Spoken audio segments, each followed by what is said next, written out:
আপনার ঠিকমতো খোঁজ নিতে আমি পারি না, আমার অপরাধ।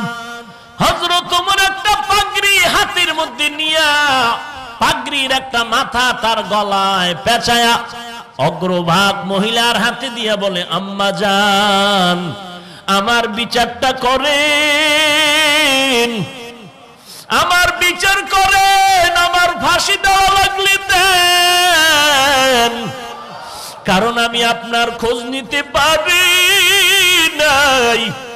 আপনার ওই শিশু বাচ্চাদের চোখের পানি জমিন স্পর্শ করেছে। আমি যদি আগে খোঁজ নিতাম, ওই বাচ্চারা কান্না করতো না।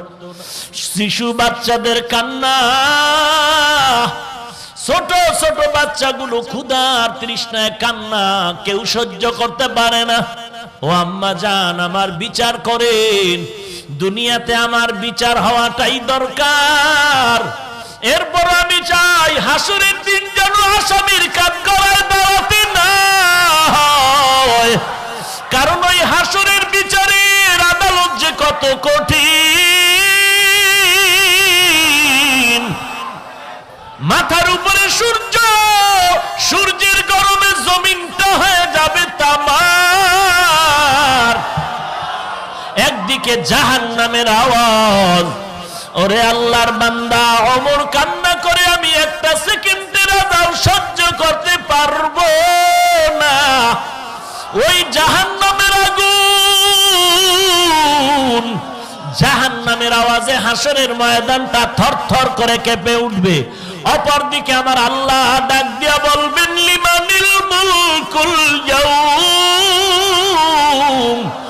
লিল্লাহিল ওয়াহিদিল কাহ্হার।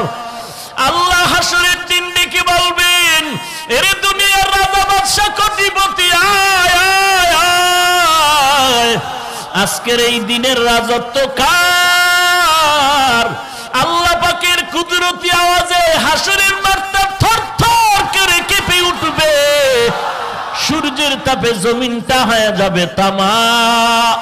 ওমরের চোখে পানি, হাসরের ময়দান কঠিন। একটা সেকেন্ডের জন্য আযাব সহ্য করতে পারবো না, এমন এক মুসিবতের দিন। আমি ওমরকে যদি আল্লাহ জিজ্ঞাসা করে, আমার জাহান্নাম ছাড়া উপায় নাই রে মা, আমি ওই জাহান্নামের আযাবের ভয় পাই, কারণ হাসরের ময়দান এমন কঠিন হবে। সমস্ত নবীরা উম্মতের কথা ভুলে কান্নার আওয়াজ।